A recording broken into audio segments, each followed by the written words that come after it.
కాబట్టి నేను క్లుప్తంగా 2-3 విషయాలు మాట్లాడి ముగిస్తాను. సమయం బాగా అయింది. ఇప్పటివరకు మేము అక్కడ కరీంనగర్లో ఉండాలి. ఎందుకు ఉరుకుతాను వాళ్ళు? కౌశిక్ ఉంటారు. అచ్చా, ఇక్కడికి వచ్చేసినటువంటి మన పార్టీ నాయకులకందరికీ పేరు పేరున నమస్కారాలు. ఇవాళ బూత్ కమిటీ మిత్రులము, అదేవిధంగా మరి మన గ్రామ పెద్దలు, మన పార్టీ నాయకులందరితో ఇంత పెద్ద సమావేశం పెట్టుకున్నాం. ఇలాంటి సమావేశం కాంగ్రెస్ వాడు పెట్టుకోగలుగుతాడా?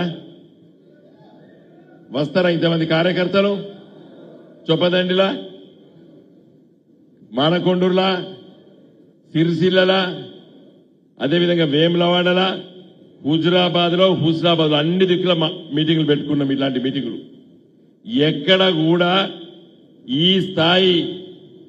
ఇప్పుడు మన మానకొండూరులో ఇవాళ బూత్ కమిటీల సమావేశం పెట్టుకుంటే ఇంతమంది వచ్చారు.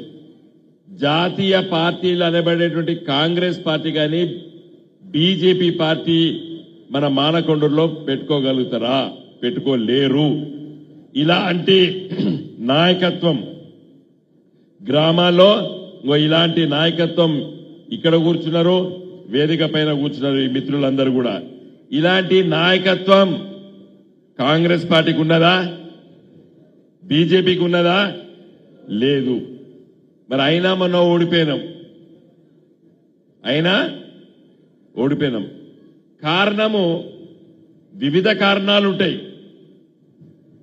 గెలుపు ఓటమిలకి చాలా కారణాలుంటాయి. అయ్యో మొన్ననే ఓడిపోయినాం కదా, మళ్ళా మనకు 20,000 25,000 మెజార్టీ అని చెప్పి కౌశిక్ రెడ్డి చెప్పిండు. వస్తదా రాదా అనుమానం మీకున్నదా? లేదు అంటలేరు అందరూ. లేదు. ఎందుకంటే ఈరోజు దేశవ్యాప్తంగా చూడండి, భారతదేశంలో ఓటర్ మహాశయుడు చాలా తెలివి కలవాడైపోయాడు. రాజస్థాన్ లో కాంగ్రెస్ గవర్నమెంట్ గెలిచింది 2018లో. 4 నెలలకే ఎంపీ ఎన్నికలైతే 25 పార్లమెంట్ సీట్లు బీజేపీ గెలిచింది. మధ్యప్రదేశ్ లో బీజేపీ గవర్నమెంట్ ఏర్పాటు చేసింది, సగం మంది కాంగ్రెస్ ఎంపీలు గెలిచారు. అంటే ఓటర్ మహాశయుడు చాలా చాలా గొప్పగా ఆలోచిస్తున్నాడు. నేను ఈరోజు చెప్తా, మీరు కష్టపడితే 25,000 మెజార్టీ సాధించడము పెద్ద కష్టం కాదు అని చెప్పదలుచుకున్నా మీకు. ఎందుకు? నేను కొంత విప్లవ రాజకీయాలు నేర్చుకున్నాను. అది ఇక్కడ చెప్పదు కానీ చెప్తా నేను. కేటీ రామారావు గారు ఒక నిమిషం ఓర్చుకోవాలి నా మీద. మార్క్సిజంలో చెప్తారు subjective conditions and objective conditions అని. విప్లవం సక్సెస్ కావాలంటే సబ్జెక్టివ్ కండిషన్స్ ఉండాలి, ఆబ్జెక్టివ్ కండిషన్స్ ఉండాలి అంటారు. సబ్జెక్టివ్ కండిషన్స్ ఇవాళ వచ్చేస్తాయి. ఏమొచ్చిందంటే గ్రామీణ ప్రాంతాల్లోపట కాంగ్రెస్ పార్టీ ఇచ్చినటువంటి హామీలు ఒక్కటి కూడా నెరవేర్చలేదు. ప్రజలు చాలా గొప్పోలు. 100 రోజులు కదా, పోనీ 5 నెలలే కదా. ఇప్పుడు 5 నెలలు అయిపోతాయి రేపటికి. మన ఎన్నికలు అయ్యేసరికి 5 నెలలు దాటి 6వ నెలలో పడతాం. 6 నెలలంటే 5 సంవత్సరాలు. ఇప్పుడు 6 నెలలు తక్కువ సమయం కాదు. ఏ ప్రభుత్వాన్ని మంచి నిర్ణయాలు తీసుకోవాలంటే మొదటి 6 నెలలు తీసుకోవాలి. ఈసారి కాంగ్రెస్ ప్రభుత్వం మన రాష్ట్రంలో ఘోరంగా విఫలమైంది. అందుకోసమే గ్రామీణ ప్రజలు తిరగబడుతున్నారు. అంటే ఇమ్మీడియట్ గా రోడ్డు మీదకి వస్తలేరు, మానసికంగా తిరుగుబాటుకు నిర్ణయం తీసుకున్నారు. నేను గంభీరావుపేట నుంచి ఎల్కతుర్తి వరకు, ఇటు మల్యాల నుండి బెజ్జంకి వరకు తిరిగిన. మొన్న మల్యాల బహిరంగ సభ పోయినాం, బెజ్జంకిలో తీసుకున్నాం, ఎల్కతుర్తిలో పోయినాం. ఎక్కడ పోయినా కూడా 5-6 వేల మంది ప్రజలు వచ్చిండ్రో, ఎక్కడ చూసినా ఎవరితో మాట్లాడినా మన లీడర్తో మాట్లాడితే కాంగ్రెస్ పని అయిపోయింది అంటారు. అవునా కాదా? అవునా కాదా? అయిపోయింది. అంటే ఎందుకు? హామీలు మీద నమ్మకం పోయింది మనకి. నేను ఈ కల్లాల దగ్గరికి పోయి 500 రూపాయలు క్వింటాల్ కని అడిగితే ఏ వాడేమిస్తాడు సచ్చినోడు, ఈ ఉన్న వడ్లు కొంటలేడు వాడు అని అంటారు. అరే నేను అనుకున్నా 500 కోసం మనం రోడ్డు మీద ధర్నా చేస్తే వస్తారు కావచ్చు అనుకున్నా. వాడు ఏమంటాడు, వాడు ఉన్నే కొంటలేడు 500 వాడేడు చెప్తాడు, వాడు ఇయ్యడు సార్ అంటాడు. వాడు మనకే చెప్తాడు ఇది దొంగ హామీ ఇయ్యడని. ఇవాళ వడ్లు 2203 రూపాయలు కనీస మద్దతు ధరకు కూడా కొనలేని దుస్థితి ఇవాళ కాంగ్రెస్ ప్రభుత్వం చేస్తే 1850 రూపాయలకు రైస్ మిల్లర్లకు అమ్ముకున్నమాట నిజమా కాదా? ఇదంతా కూడా ఉత్తగా పోదు. కోపంగా ఉన్నారు మా మహిళా సోదరిమణులు. తులం బంగారం అనుకున్నారు, ఇంకా వాడు ఇయ్యడని నిర్ణయానికి వచ్చేసిండ్రు. కాబట్టి వాళ్ళు ఏం చేయబోతున్నారు? వాళ్ళకు వచ్చిన మొదటి అవకాశం ఏంది? ఓటు, మన ఎన్నికలు. కాబట్టి గ్రామాల్లోపట ప్రజలు చాలా. నేను మొన్న ఎలకతుర్తి మండలంలో గోపాల్పురం అనే గ్రామంలో నీళ్లు రాలేదంటే పోయినా, మిట్ట మధ్యాహ్నం పోయినా, 2 గంటలకు పోయినా, ఎండ కొడతాది. ఒక 10 రోజుల క్రితం, 15 రోజులే ఊరోళ్ళందరూ వచ్చిండ్రు. అక్కడ కాంగ్రెస్ పార్టీ నిలబడి మీ టీఆర్ఎస్ లో ఏం చేస్తారు సార్, ధర్నా చేయమని చెప్పంటాడు. ఏది కాంగ్రెస్ ఆ గ్రామ అధ్యక్షుడు, మీ టీఆర్ఎస్ లో ఏం చేస్తారు, ధర్నా చేయండి. వీడు రేవంత్ రెడ్డి ఇయ్యడు, మీరు ధర్నా చేయాలని, నేను రైతుని, ఫస్ట్ రైతుని, తర్వాత పార్టీ నాది అని మాట్లాడుతున్నారు. గోపాల్పురం విలేజ్ ఎలకతుర్తి మండలంలో నాకు అక్కడ నీళ్లు రాలేదు, అండ్ వరికి నిప్పు పెట్టినట్టు నేను ఉరికినా. ప్రజలు సిద్ధంగా ఉన్నారు. మీ 25,000 మెజార్టీ ఈజీగా తీసుకురావచ్చు. మీరు మీ దగ్గర కూడా నేను తిరిగినా కదా, రసమయ్య నేను కలిసి ఇల్లంతకుంట మండలంలో కూడా వేణుతోని, అదేవిధంగా మరి బెజ్జంకెమ్మ మండలంలో తిరిగి చూసాం. శంకరపట్నం మండలంలో రోడ్డు ఎమ్మడి పోయినప్పుడు చూసినాం. జీవి నేను మానకొండ్రు మండలంలో తిరిగినాం. ఎక్కడ చూసినా రైతులు ఇలా చాలా సిద్ధంగా ఉన్నారు మనకు ఓటు వేయడానికి. నా రిక్వెస్ట్ ఏంటంటే, ఈ ఉన్నటువంటి 12 రోజుల మీరు రోజు అందరితో కలిసి మాట్లాడండి. ఇంకొక విషయం, ఈ గంగాధర మండలంలో మధురా నగరం గ్రామ పంచాయతీ ఉంటుంది. అక్కడ ఒక సర్పంచ్ అమ్మాయి ఉన్నది, కొంచెం ఎడ్యుకేటెడ్ గర్ల్ ఉన్నట్టున్నది. నేను ఫోన్ చేస్తే ఆమె ఇంగ్లీష్లో చెప్తున్నది, సార్ నేను మా గ్రామంలో బీజేపీ కాంగ్రెస్ అని కూడా పోయి, నేను పోయి ఇంటికి రేపు పొద్దున పోయి బతలాడతా, మా గ్రామంలో యునానిమస్ గా నేను ఓట్లు వేపిస్తా సార్, ఎందుకంటే కాంగ్రెస్ వాళ్ళు ఇవాళ పని చెయ్యలేదు, ఇచ్చిన హామీలు నిలబెట్టుకోలేదు, నేను తప్పనిసరిగా పోయాడు. అమ్మ ఒప్పుకోరా, మాకు రాజకీయాల్లో ఉంటారా, నేను అడుగుతా సార్, ఒప్పుకోకపోని నేనైతే పోయి అడుగుతా అని చెప్పింది ఆ అమ్మాయి. అంటే నేను చెప్పేది ఏంటంటే, పార్టీ నాయకులు వేరుంటారు, పార్టీ సానుభూతి పనులు వేరుంటారు. నేను దయచేసి ఇక్కడికి వచ్చినటువంటి మన అన్ని మండలాలు, శంకరపట్టణం, మానకొండూరు, మన తిమ్మాపూరు, గన్నెరవారం, బెజ్జంకి మండలాల్లో ఉన్నటువంటి మరి నేను అందరినీ కోరుతున్నా, మిమ్మల్ని రిక్వెస్ట్ చేస్తున్నా, ఇల్లంతకుంట మీరందరూ కూడా నేను రిక్వెస్ట్ చేస్తున్నా, దయచేసి మీరు మీ గ్రామాల్లో ఈ 12 రోజులు ఎటు పోకండి. ఏ ఊరోలోనో ఆ ఊర్లో ఉందాం, మనం తిరుగుతాం. మిగతా విషయాలన్నీ కూడా కేటీ రామారావు గారు చెప్తారు, నేను ఇంకా ఎక్కువ డీటెయిల్స్ చెప్పదలుచుకోలేదు. మన అభ్యర్థి, నేను చేసేటువంటి విషయాలు మన పాంప్లెట్లో కూడా అన్ని చెప్పినాం. మీరు చెప్పాలి, చర్చ లేకపోతే కష్టం ఉంటుంది. కరీంనగర్ స్మార్ట్ సిటీ 1000 కోట్లు పట్టుకొచ్చినాం. ఇలా కరీంనగర్ నుండి హైదరాబాద్ నేరుగా రైల్వే లైన్ సిద్దిపేట వరకు వచ్చింది. సిరిసిల్లకి ఈ సంవత్సరం అయిపోతుంది. మానేరు, మిడ్ మానేరు మీద బ్రిడ్జ్కు 1 సంవత్సరం టైం పడుతుంది.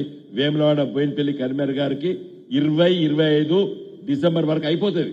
జాతీయ రహదారులు మీకు అన్ని తెలుసు. ఇవన్నీ మనం చేసినాం. ఒక పార్లమెంట్ సభ్యుడిగా నా బాధ్యత అది. నేను పెద్ద చేసిన అంటలేను, నా బాధ్యత కదా. 5 సంవత్సరాలు కరీంనగర్ ప్రజలు నన్ను పార్లమెంట్ పంపినందుకు నేను ఏం పని చేయాలి? నేను చేసే పని చేసిన. బండి సంజయ్ గారు పార్లమెంట్ సభ్యుడుగా మన నియోజకవర్గానే కాదు, యావత్తు తెలంగాణ రాష్ట్రాన్ని గురించి ఒక్క మాట మాట్లాడలేదు. నవోదయ విద్యాలయాలు 23 రావాలి మనకి.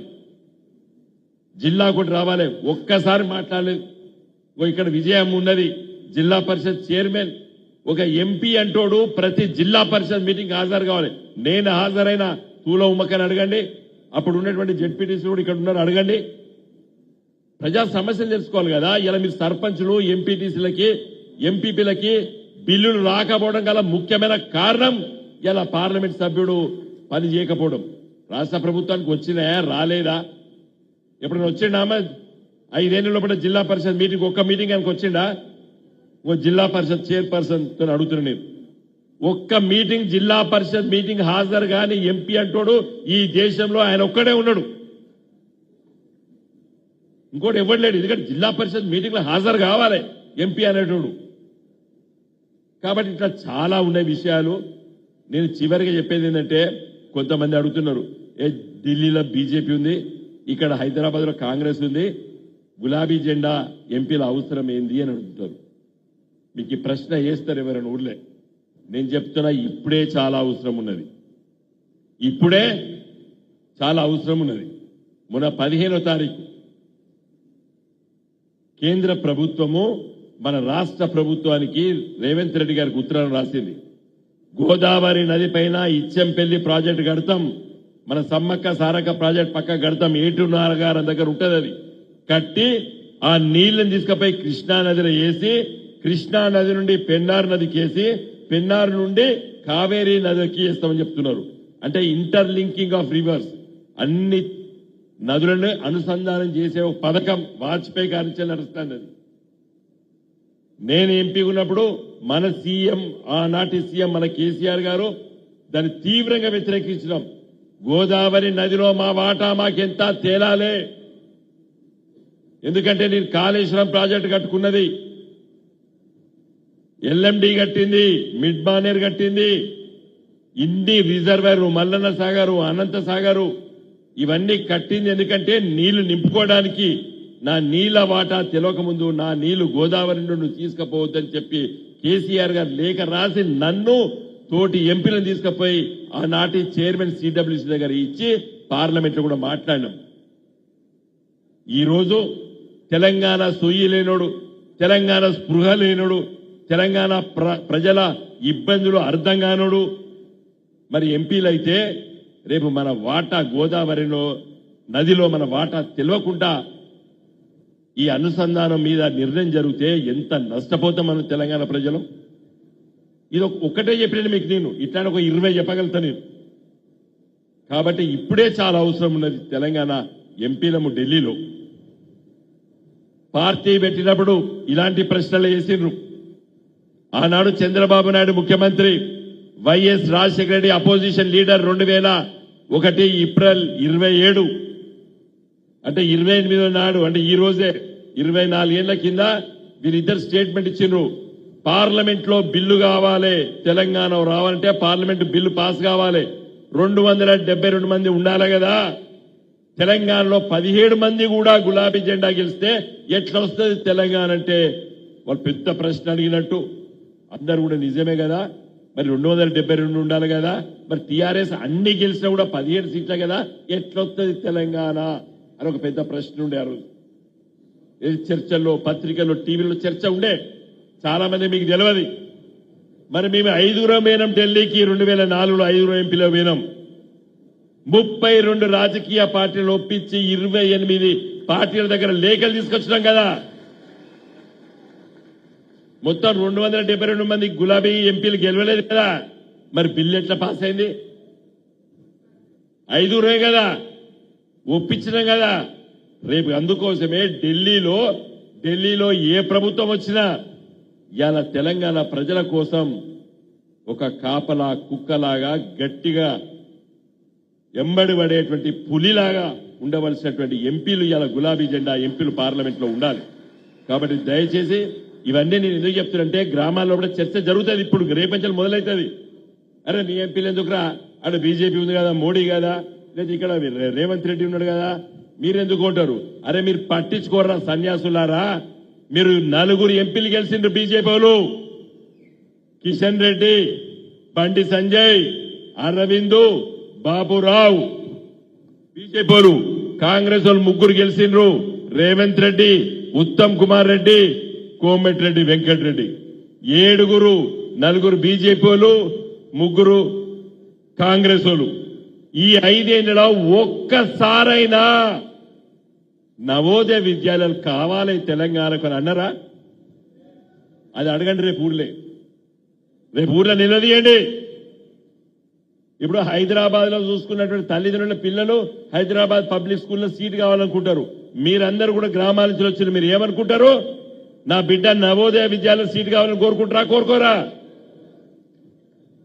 ఎవరు నష్టపోయారు? ఇప్పుడు ఇలాంటి నేను 100 చెప్తా.